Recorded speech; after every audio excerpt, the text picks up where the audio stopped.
E aí, pessoal, tudo bem? Vamos a mais um curso de farmacoterapêutica, né?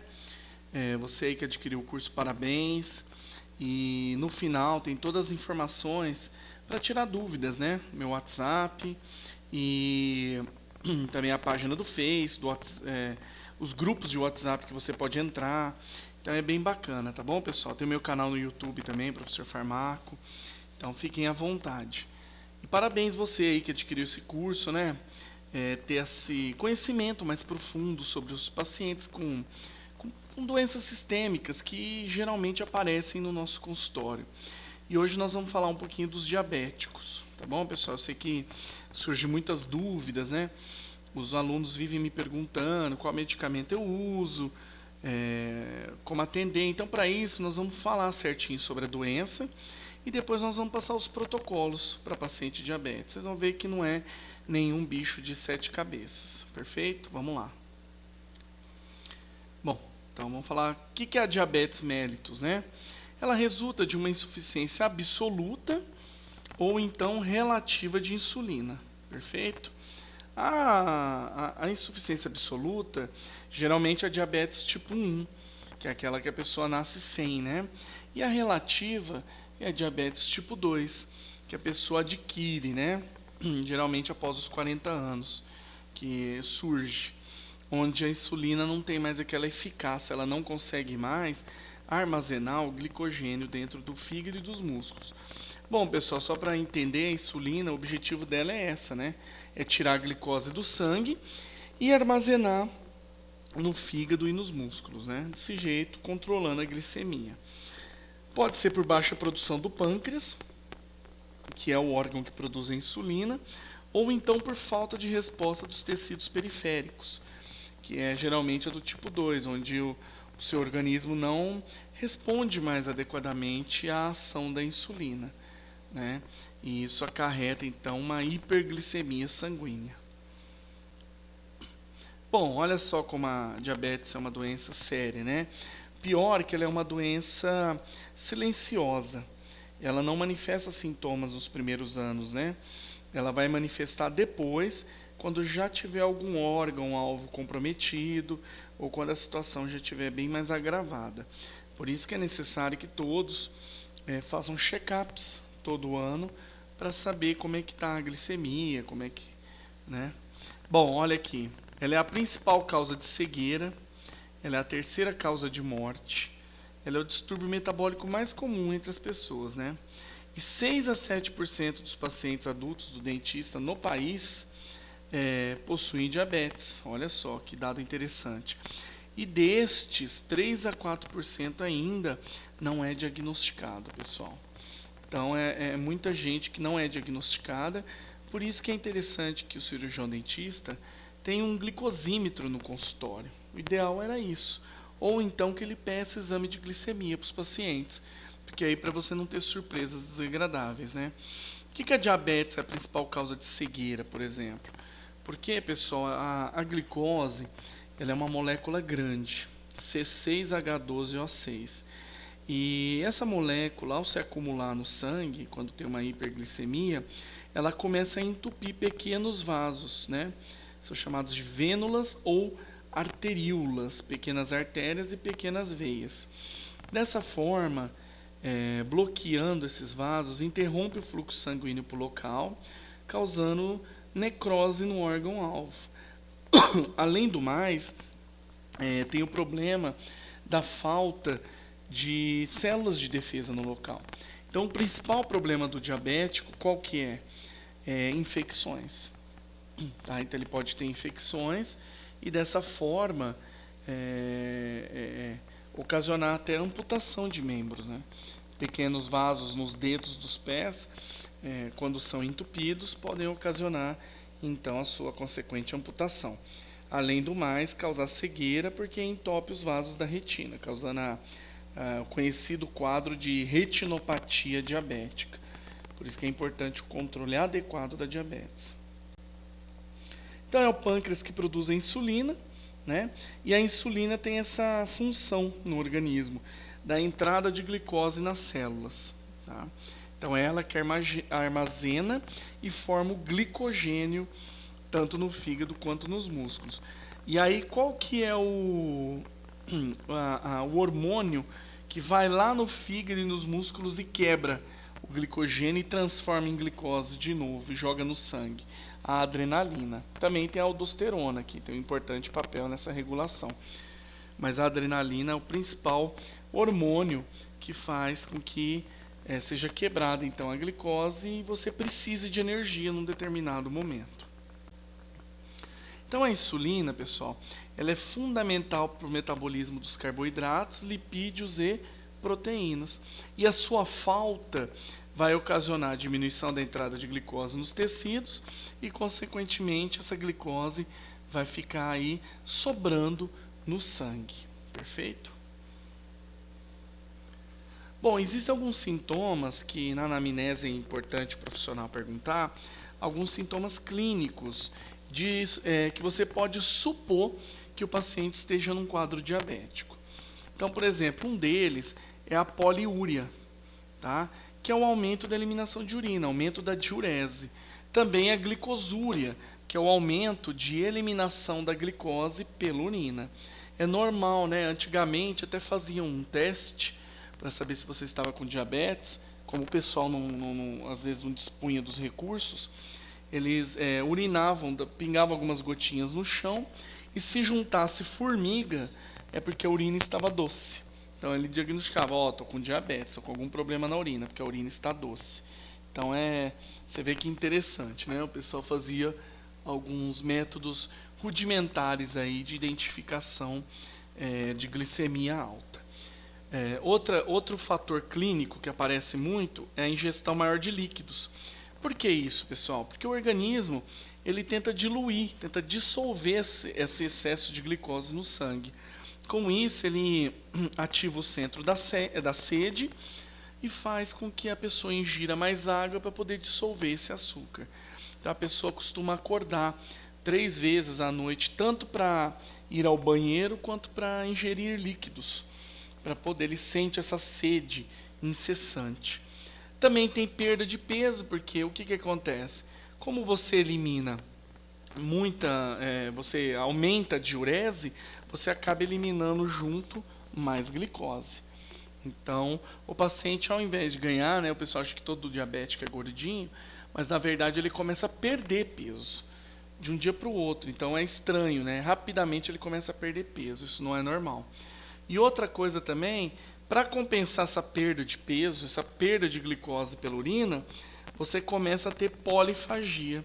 O que é polifagia? Aumento da ingestão de alimentos para compensar essa perda energética causada pelo aumento da diurese de glicose. Então, você na anamnese, identificando esses 4 sinais, pode ser indicativo de diabetes. Então é importante, pessoal, que vocês peçam o exame de glicemia, porque se o paciente estiver descompensado, muitos dos procedimentos que nós realizamos não poderão ser feitos. E esse paciente terá complicações sérias no pós-operatório. Lembre-se, como ele tem dificuldade na cicatrização, você fazendo uma cirurgia e ele estando descompensado, é grande a chance aí de dar uma alveolite, por exemplo, né? E ele também é propenso a infecções. Bom, o diagnóstico, né, então é feito de acordo com a American Diabetic Association. Ela é feita, né, menor que 99 mg por decilitro, é normal, em jejum, né, aquela glicemia que você faz, você fica sem ingerir alimentos 8 horas antes do exame. A pré-diabetes fica entre 100 e 125 mg por decilitro, e a diabetes em si acima de 120 mg, em pelo menos 2 exames, mais o teste de tolerância à glicose. Então, se você pediu a glicemia de jejum e o paciente apresentou maior que 120, é ideal que ele repita o exame e já faça o teste de tolerância à glicose. O teste de tolerância à glicose, pessoal, nada mais é do que aquela curva glicêmica. Você vai até o laboratório e você ingere uma solução de dextrose, bem doce mesmo, e eles vão tirar sangue de você de 20 em 20 minutos, até completar cerca de 90 minutos, 100 minutos, para verificar como o seu organismo se comporta no armazenamento da glicose. Então, a glicose nesse caso, se der de 140 a 199 é pré-diabetes. Se der acima de 200 já é considerado então diabetes, perfeito? Mas, claro, alguns exames consideram até 180 aqui o teste de tolerância normal. Então, pessoal, o que acontece? Se a pessoa ficar descompensada, ela começa a aproveitar outras fontes de energia, como a gordura. E quando o organismo aproveita a gordura como fonte de energia, ela começa a produzir ácidos graxos, conhecidos como corpos cetônicos. Por isso que o paciente tem aquele hálito cetônico. O que é o hálito cetônico? É a produção excessiva e liberação ali na saliva de corpos cetônicos. É um hálito de maçã verde apodrecido, né? É bem característico de diabético. Então, se o paciente conversa com você e você sente esse hálito metálico, né, a gente pode definir assim, um hálito metálico, é mais um indicativo de que ele possa estar com a glicemia alterada, né? E aí, se permanecer ainda mais esse quadro de carência absoluta ou relativa de insulina, vai aumentar cada vez mais esses ácidos no sangue, tornando o sangue acidificado. E aí no hemograma, quando você pede, é característico que apareça basófilos, que são células básicas tentando reequilibrar o pH de 7,4, que está muito acidificado por causa dos corpos cetônicos, tá? Então é normal no hemograma aparecerem essas células. Então, pessoal, chegou nesse nível, o paciente, o próximo passo é ter um coma hiperglicêmico. Então é importante que, identificadas essas situações clínicas, você peça ao paciente para fazer o exame de glicemia. Tá? É importante. O nosso papel como cirurgião dentista é muito importante. E você pode pedir? Pode, com certeza, né? Os convênios, por lei, são obrigados a cobrir esse exame de glicemia. E aí, vamos supor que o paciente não tenha ido fazer o exame, continua tranquilo, né? E deixou rolar. O que vai acontecer? O organismo dele vai começar a ter uma intolerância à glicose, porque é tanta glicose que o organismo não quer mais saber. E aí ele começa a ter um déficit energético, porque tudo no organismo, como fonte de energia, é a glicose. Vocês lembram lá do ciclo de Krebs, né? Forma adenosina trifosfato, 32 ATPs, mas precisa da glicose como fonte de energia. Então você começa a ficar enfraquecido. Há um metabolismo anormal das proteínas, procura outras fontes energéticas, você começa a perder músculo, né? Porque você não tem de onde tirar energia. E também, e dos ácidos graxos, você começa a emagrecer, só que formando corpos cetônicos. Aí se chega nesse quadro de cetoacidose mais grave, o paciente vai apresentar náusea e vômito, dor abdominal, cheiro de acetona na respiração, e a respiração dele vai se tornar rápida e profunda. Ele vai apresentar também instabilidade cardiovascular, porque o excesso desses corpos cetônicos vão começar a mexer no ritmo cardíaco. Ele pode ter desidratação, alterações do estado mental, e o próximo passo, então, é o coma hiperglicêmico e a consequente morte, né? Apesar que o paciente diabético, pessoal, a gente tem que se preocupar muito com a hipoglicemia. Por isso que é recomendado que o paciente ele faça ingestão de alimentos de 3 em 3 horas. Por que isso? Ele já toma hipoglicemiante ou toma insulina, joga muita glicose fora. Se ele não se alimentar de 3 em 3 horas, rapidamente ele pode ter um coma hipoglicêmico. E aí, para ter um coma hipoglicêmico, pessoal, precisa apenas 40 miligramas por decilitro. Para ter um coma hiperglicêmico, o indivíduo precisa chegar a 400 miligramas por decilitro. E aí, quais são as complicações vasculares, então, dessa alta taxa de glicose sanguínea? Vai começar a ter doenças das artérias coronárias, doença cerebrovascular e ainda doença vascular periférica, que eu falei para vocês, começa a entupir tudo, né?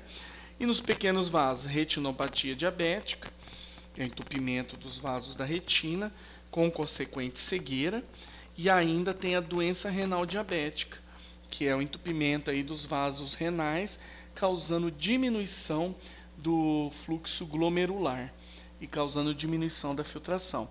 Então, o rim do diabético ele é bem sofrido, porque além de passar a glicose, que é uma molécula grande, e começa a machucar todos os cálices renais, ele ainda tem uma insuficiência renal devido à diminuição da vascularização do local. E aí vai piorando, né? As complicações neurológicas, neuropatias periférica com perdas sensoriais, causa gangrena nos pés, justamente pela diminuição da irrigação, há uma diminuição da ida, né, de células de defesa, e qualquer machucado que o diabético tem, ele não sente, justamente pela neuropatia periférica, ele não tem dor. E aí quando ele vai ver já está infeccionado, e estando infeccionado, ele vai precisar de fazer uma terapia antibiótica muito forte e vai chegar pouco antibiótico no local. Por isso que a maioria acaba tendo que amputar dedos do pé, amputar o pé e assim por diante, né? Além do mais, causa insuficiência autônoma, impotência sexual, diminuição do calibre dos vasos do pênis, né? E anormalidade da motilidade intestinal. Então você começa a ter assim variações no peristaltismo intestinal, ficando geralmente com prisão de ventre, ou às vezes aumentando, cada caso é um caso. Então o problema maior do diabético qual que é? As complicações infecciosas. Por isso, pessoal, quando vocês forem atender um paciente diabético, não se esqueçam, tem que eliminar todos os focos de infecção nesse paciente. É um paciente que não pode ficar por muito tempo com infecção. Se ele ficar por muito tempo com infecção, com certeza ele vai ter aí problemas sérios, tá? Vai ter problemas sérios e vai passar essa infecção, pode dar até uma infecção generalizada, uma sepse. Olha aqui mostrando o pé diabético, né? Então são feridas que ele não sente nada isso aqui, mas são feridas que com certeza para cicatrizar é muito difícil mesmo. Olha esse aqui, já amputou quase todos os dedos do pé, aqui também amputado, aqui o calcanhar machucado, ó. É duro, é muito difícil de cicatrizar. Tá? Então quando a diabetes chega nesse estado, pessoal, é complicado. Por isso que as pessoas não acreditam, porque a diabetes é uma doença silenciosa. Então você não tem sintomas claros durante os primeiros anos, mas depois chega num estágio desse, aí já começa a complicar bastante a terapêutica e o tratamento desse paciente. Bom, e mais complicações ainda, né? Decorrentes da diabetes. Hipertensão, que vocês lembram, né, que eu falei, vai diminuindo o calibre dos vasos devido ao entupimento pela glicose, formando trombos, e vai causando, então, aumento da pressão arterial. Então, todo diabético que não é controlado, não é compensado, provavelmente ele vai se tornar aí um hipertenso, né? Olha lá, trombose e coágulos na corrente sanguínea, como eu falei. Problemas dermatológicos decorrente da não correta vascularização, começa a ter problemas, securas, né? E problemas na coagulação sanguínea, justamente por esse entupimento de artérias e vasos. Bom, tem a diabetes então tipo 1, que é a juvenil, 10% dos pacientes que nascem com, né? Geralmente causada pela destruição das células beta do pâncreas por processos autoimunes. Pode ser um defeito genético da não formação da insulina, mas também pode ser uma doença autoimune, né? Por infecções viróticas ou hereditariedade. Então já, como as células beta do pâncreas produzem insulina, já são destruídas, não tem produção. Acontece geralmente antes dos 25 anos. São pacientes, então, insulino dependentes, tem que ser, né? Porque eles não têm produção de insulina. Suscetíveis à acetoacidose, que a gente comentou. Então, eles são suscetíveis à formação dos corpos cetônicos. E pacientes com peso abaixo do normal, por causa justamente da acetoacidose. O organismo não tem outra fonte de energia acaba transformando a gordura em ácidos graxos, corpos cetônicos, e acaba perdendo peso muito rapidamente. E tem complicações progressivas. Por isso que o paciente que nasce com diabetes, ele tem que ser extremamente controlado. Apesar que assim, é mais tranquilo, porque desde criança ele é doutrinado a isso. Entretanto, é bem difícil você ver um doce, né? Uma cerveja, alguma coisa gostosa e não poder comer, porque se ele bebe e estuda, rapidamente começa a formar cetoacidose, corpos cetônicos. Então, para ele é bem complicado. E a diabetes tipo 2, que é a não insulino dependente, né? Pode se tornar depois uma tipo 1, mas de primeiro momento ela não é dependente de insulina. A 90% dos pacientes, é a mais comum. Acontece depois dos 40 anos, em pacientes obesos, idosos e sedentários, né? Então, paciente que não faz exercício e tal, ele acaba perdendo um pouco da função da insulina. É importante, né? E a cetoacidose é rara. Então, eles são obesos, né? É difícil emagrecer. E as causas, né? Geralmente a resistência dos tecidos à insulina. Então, os receptores ali do fígado, os receptores musculares que abrem para a insulina e colocam, né? Conseguem inserir a glicose para formar o glicogênio, eles acabam não funcionando, especialmente os músculos, né? Há uma produção aumentada de glicose, então pelo fígado ainda isso, e a secreção de insulina pancreática acaba sendo alterada. Então, ao mesmo tempo que você aumenta a glicemia no sangue, você ainda diminui a produção de insulina com o tempo. Existem outros tipos de diabetes também, né? Algumas causadas por defeitos genéticos nas células beta do pâncreas, doença ou traumatismo pancreático, um acidente, por exemplo, né? A pessoa sofre perfure e chega ao pâncreas, ou então um tumor pancreático, né? Então tudo isso vai causando diabetes na pessoa. Infecções por rubéola ou citomegalovírus também pode causar, né?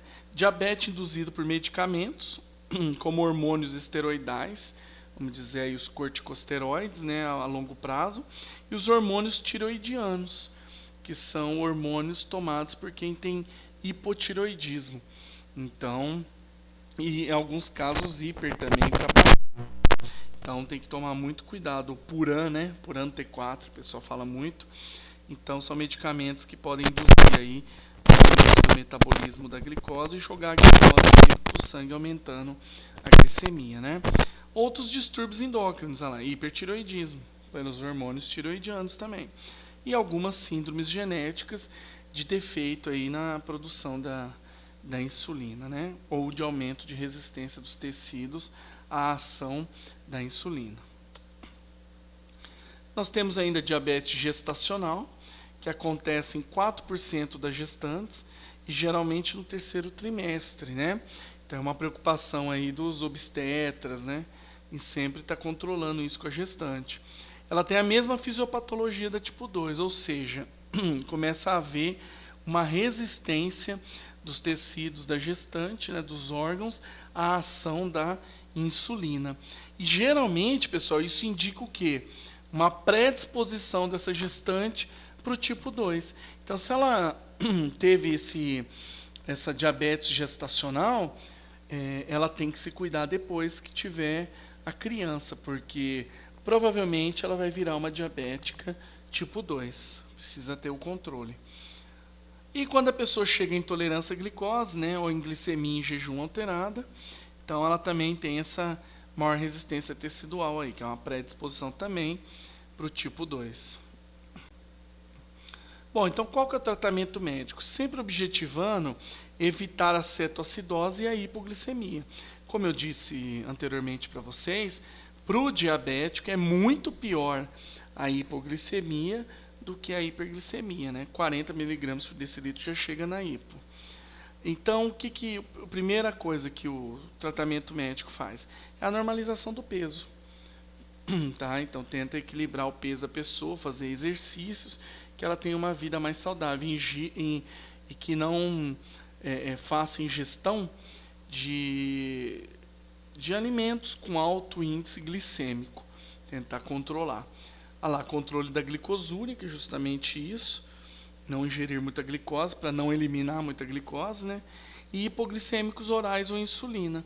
Então, a gente vai ver alguns hipoglicêmicos utilizados, ou então a insulina. E na diabetes juvenil, insulino dependentes, não tem essa, tá? Aqui na do adulto, que a gente viu, se ele não cuidar, a tendência é que depois ele tenha que utilizar, então, insulina para poder fazer esse controle adequado.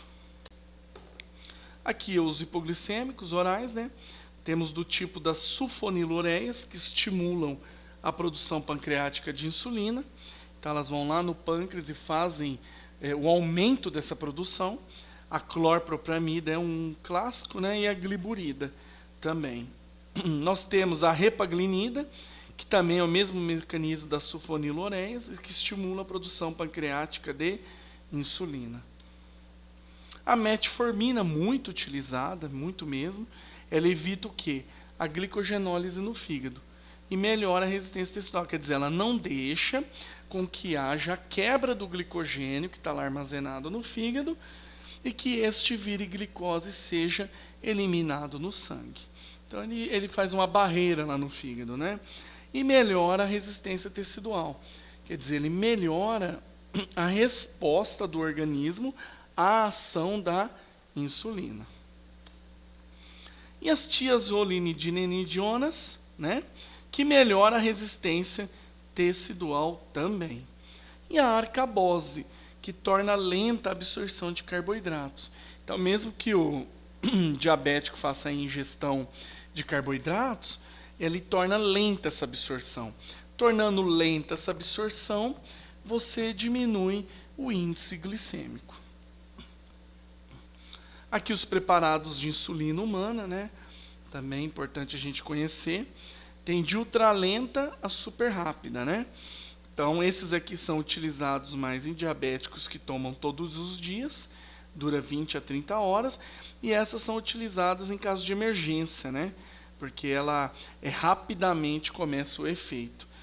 Geralmente utilizadas em pacientes internados, hospital também, então é muito comum. E tem diabético que também utiliza essas aqui de ação intermediária, né?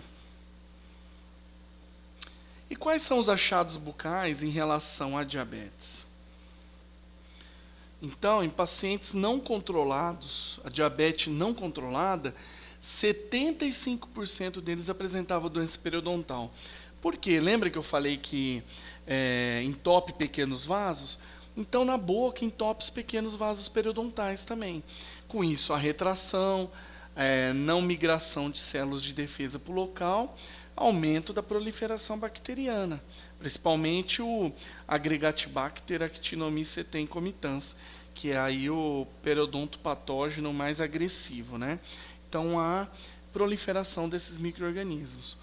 Também pode acontecer xerostomia, abscessos recorrentes, né? Hipoplasia e hipocalcificação do esmalte, justamente pela xerostomia. Então aí aumenta também o índice de cáries, né? E antes dos 10 anos, quando é diabetes tipo 1, pode causar então retardo na erupção dentária também. E a neuropatia diabética, né? Que é a dessensibilização ou a hipersensibilização dos nervos, né? Então, a glicose tem essa propriedade quando ela está em excesso. Então, pode estar relacionado também a alguns episódios de dor orofacial. Por exemplo, dor empontada e aguda na mandíbula e língua, com envolvimento ocasional da mucosa. E parestesia ou hipoestesia facial unilateral na região do nervo mentoniano, dor mandibular e resposta motora anormal nos músculos facial e masseter. Então, se o seu paciente é diabético e já começou com esses sintomas, verificar como é que anda o controle dele. Provavelmente ele não está compensado. E lembre-se, né, pessoal, o que é um paciente compensado? É aquele paciente que está tomando o mesmo medicamento há pelo menos 3 meses. Aí você pode falar que ele então é compensado.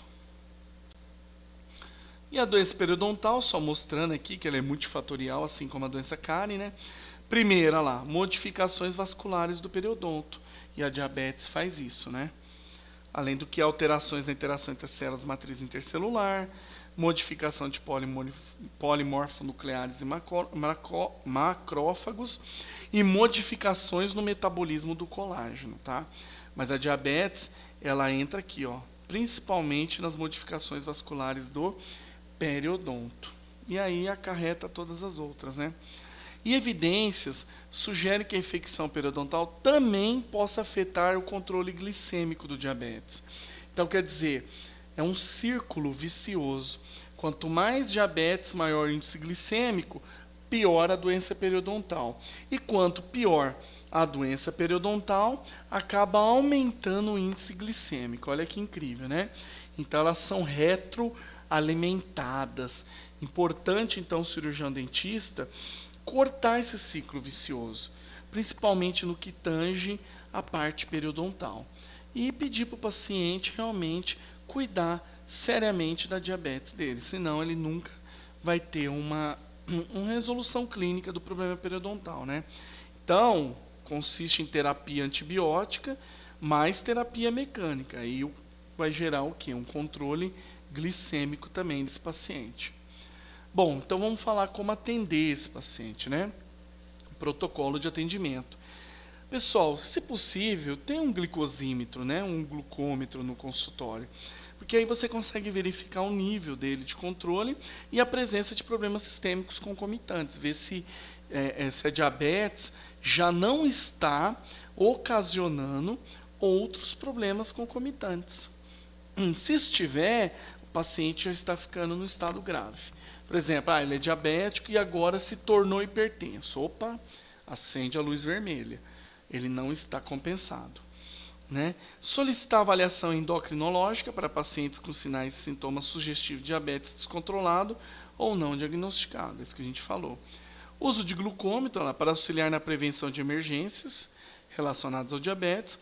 Tratar agressivamente infecções orais agudas, pessoal, isso aqui é importante. Paciente diabético não pode ficar com foco de infecção, de jeito nenhum, ele não pode, tá? Então, eliminar todos os focos de infecção, você vai estar fazendo um grande bem a ele. Se ele estiver descompensado, fazer urgência, encaminhar para o médico, compensar e voltar o quanto antes, mas ele não pode ficar com focos infecciosos, isso é o mais importante. Marcar consultas antes ou após os períodos de pico de atividade da insulina. Não é legal ele chegar com pico de atividade, a hipoglicemia já com uma certa hipoglicemia, e de repente no consultório por nervoso ele baixar ainda mais a glicemia dele e ele passar mal na cadeira. Então é interessante que pelo menos dê um tempo de 2 horas aí após a aplicação da insulina, né? E considerar a sedação, pessoal. Porque se ele ficar nervoso, além dele poder causar hipo, ele pode também ter hiper. Lembra que quando você fica nervoso, você libera adrenalina. Quando você libera adrenalina, você quebra glicogênio. Quando você quebra glicogênio, você libera mais glicose no sangue, consequentemente aumentando a glicemia. Pode usar adrenalina em pacientes diabéticos? Pode, desde que ele esteja compensado, tá? Agora, e nos pacientes não controlados, você evite. Você tenta usar mais prilocaína com felipressina, somente para emergência. Com certeza, se ele estiver não controlado, o ideal é não fazer nenhum tratamento eletivo, tá, nesse paciente. Agora, num compensado, você pode usar 2 tubetes, até 1 para 100 mil, 1 para 200 mil. Quanto mais diluído aqui, melhor. Mas é muito difícil você achar 1 para 200. Você acha mais o 1 para 100 mil. Quando ele tiver com candidose oral, não esqueça, usar antifúngico sem açúcar, tá? Infecção recorrente por herpes vírus, né? Se ele estiver tendo várias infecções, você vai ter que usar um antiviral oral, né? Um aciclovir aí via oral, porque lembre-se, o paciente não pode ficar com nenhum foco infeccioso. Ele pode também ter síndrome de ardência bucal, é muito comum em pacientes diabéticos mais avançados. Então você pode usar o antidepressivo tricíclico, a amitriptilina, que modula, que controla, que regula essa neuropatia diabética. Então a síndrome de ardência bucal nada mais é do que uma neuropatia diabética, tá? Dieta pré e pós-operatória, sempre. Nunca atender o paciente em jejum, por causa do risco da hipoglicemia. Considerar antibiótico terapia profilática em infecções e cirurgias bucais nos pacientes não controlados. Então, aliás, quando ele estiver não controlado, você não vai fazer cirurgia. Mas no paciente diabético, vai fazer uma cirurgia muito invasiva, é ideal que tenha uma profilaxia antibiótica, né? Uma amoxicilina aí 2 gramas 1 hora antes, ou uma azitromicina 1 dia antes, no dia e 1 dia depois do procedimento. Você vai ter aí 10 dias de proteção antibiótica. É bem interessante o protocolo com azitromicina. Raspagem e alisamento radicular com tetraciclina. Se você puder mandar manipular o gel de tetraciclina, injetar na bolsa e raspar, é muito interessante. Ou doxiciclina, que é tetraciclina também, né? Principalmente para periodontite avançada, elas inibem a colagenase do suco crevicular. Então é bem interessante. E os corticosteroides, pessoal, cuidado, porque o corticosteroide ele é hiperglicemiante. Lembre-se que o corticosteroide ele aumenta a ação da adrenalina. Aumentando a ação da adrenalina, você aumenta a quebra de glicogênio. Aumentando a quebra de glicogênio, você aumenta então a glicemia do paciente. Posso usar corticoide dose única? Posso, não tem problema nenhum, tá? Mas não fica utilizando por vários dias, não.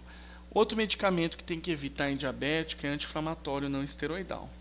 Tá? Evita os AINES porque, lembre-se, o rim dele já é machucado pela glicose, porque ele elimina pelo rim.